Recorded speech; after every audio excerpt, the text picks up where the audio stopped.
গাহৰি খাই ভাল পোৱা সকলৰ বাবে এই মুহূৰ্তত এক বিগ আপডেট লৈ আহিছোঁ। ইতিমধ্যে সমগ্ৰ ৰাজ্যই জ্ঞাত যে সমগ্ৰ ৰাজ্যত এতিয়া নিষেধাজ্ঞা জাৰি কৰিবলৈ গৈ আছে। ঠায়ে ঠায়ে বন্ধ কৰি দিয়া হৈছে গাহৰি মাংস। যিসকলে গাহৰি প্ৰেমিক, গাহৰি মাংস খাই ভাল পায়, যিসকল পৰ্ক খাই ভাল পায়, সেই পৰ্ক প্ৰেমিকসকলৰ বাবে এই মুহূৰ্তত পুনৰ লৈ আহিছোঁ আন এক গুৰুত্বপূৰ্ণ খবৰ। এইবাৰ বৰপেটাৰ পৰা আহিছে এটা গুৰুত্বপূৰ্ণ খবৰ। বৰপেটা জিলা প্ৰশাসনে এতিয়া নিষেধাজ্ঞা জাৰি কৰিছে আফ্ৰিকান সোৱাইন ফিভাৰৰ সংক্ৰমণ নিয়ন্ত্ৰণৰ বাবে। কিয়নো বৰপেটাত অতিকৈ বৃদ্ধি পাইছে আফ্ৰিকান সোৱাইন ফ্লুৰ আক্ৰান্ত হোৱা সংখ্যা। ইতিমধ্যে ৩৫টাকৈ গাহৰি আক্ৰান্ত হৈছে আফ্ৰিকান সোৱাইন ফ্লু, যাৰ বাবে এতিয়া বৰপেটা জিলা প্ৰশাসনে জাৰি কৰিছে সতৰ্কবাণী। আমি পুনৰ কৈছোঁ যে বৰপেটা জিলা প্ৰশাসনে সতৰ্ক সংকেত দিয়াৰ পাছতেই জিলাখনৰ কেইবাঠাইতো ধৰা পৰিছে আফ্ৰিকান সোৱাইন ফিভাৰ। শেহতীয়াকৈ যি আপডেট আহি পৰিছে এই মুহূৰ্তত, এই আপডেট অনুযায়ী শেহতীয়াকৈ বৰপেটা জিলাৰ চেঙা ৰাজচক্ৰৰ অন্তৰ্গত পশুপালন আৰু পশু চিকিৎসা বিভাগ ৰাজ্য চিকিৎসালয়ৰ অধিষ্ঠিত নিজ চেঙা গাঁৱৰ বামপাৰত আজি ধৰা পৰিল আফ্ৰিকান সোৱাইন ফিভাৰৰ আক্ৰান্ত গাহৰি। জানিব পৰা মতে কালি কেইটামান গাহৰিৰ জ্বৰ হৈ থকাত পশু চিকিৎসালয়ত খবৰ দিছিল চিকিৎসকৰ দলটোৱে। গাহৰিখিনিক পালকৰ ঘৰত উপস্থিত হৈ নমুনা সংগ্ৰহ কৰি গুৱাহাটীলৈ পঠিয়াইছিল। আৰু আজি যি খবৰ আহিছে সম্পূৰ্ণৰূপে সোৱাইন ফ্লুত আক্ৰান্ত হৈছে আফ্ৰিকান সোৱাইন ফ্লুত আক্ৰান্ত হৈছে বৰপেটাৰ ৩৫টাকৈ গাহৰি। তাৰ পাছতে এতিয়া সতৰ্ক হ'বলৈ অনুৰোধ জনাইছে।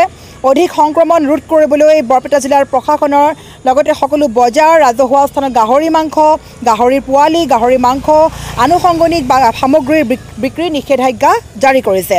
ৰাষ্ট্ৰীয় ঘাইপথৰ মাজেৰে চলাচল কৰাৰ বাহিৰে জিলাখনৰ ভিতৰত আৰু বাহিৰত গাহৰিৰ পৰিৱেশন নিষিদ্ধকৰণ কৰিছে।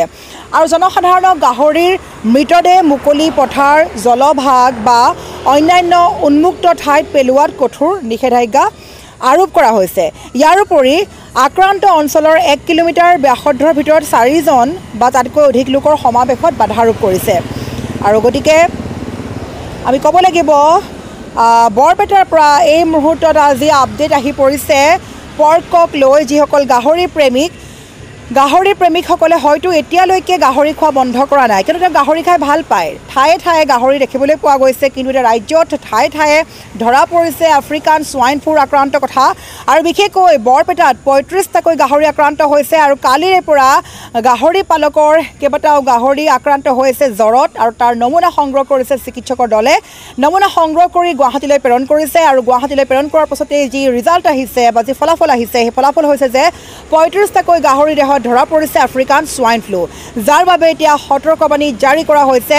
সম্পূৰ্ণৰূপে ৩৭ নং ৰাষ্ট্ৰীয় ঘাইপথৰ লগতে জিলাখনৰ ভিতৰে বাহিৰে সম্পূৰ্ণ নিষেধাজ্ঞা জাৰি কৰিছে। লগতে মৰি যোৱা গাহৰিৰ মৃতদেহ পুতি থোৱাৰ বাদে আন কোনো ঠাইত, পেলনীয়া ঠাইত বা নদীত পেলাই থোৱা বা মুকলি ঠাইত পেলাই থোৱা বন্ধ কৰিছে।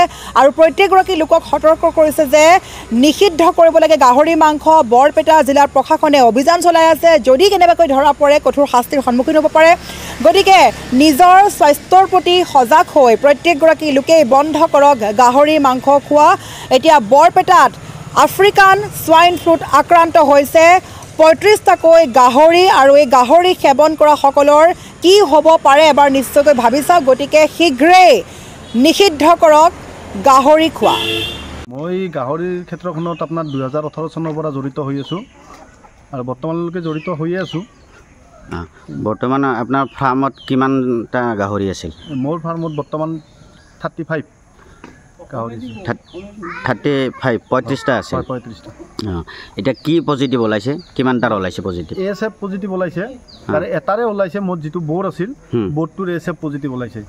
বাকীখিনি এতিয়ালৈকে দানা চানা খাই আছে মোৰ ফাৰ্মত গাহৰিখিনি। পশু চিকিৎসকৰ ফালৰ পৰা কিবা সুবিধা? পশু চিকিৎসকে মই যেতিয়া ব্লাড কালেকশ্যন কৰি খানাপাৰালৈ লৈ গৈছিলোঁ, চিকিৎসক ছাৰে আহি মাথক মোৰ ব্লাড কালেকশ্যন কৰি দিছে। তেখেতে ব্লাডখিনি কালেকশ্যন কৰি দিয়াত সহায় কৰিছে, ৰিপৰ্ট আনাতে সহায় কৰিছে। তেওঁলোকে যথেষ্ট সহায় কৰিছে। যিগতিকে আপোনাৰ ৩৫টা গাহৰি আছিল, ইয়াত এতিয়াতো গোটেইখিনি ক্ষতি হ'ব হ'লে আপোনাৰ কিমানমান টকাৰ ক্ষতি হ'ব? মোৰ প্ৰায় ৬ লাখমান টকাৰ ক্ষতি হ'ব। এতিয়া চৰকাৰৰ পৰা কিবা আশ্বাস পাইছে?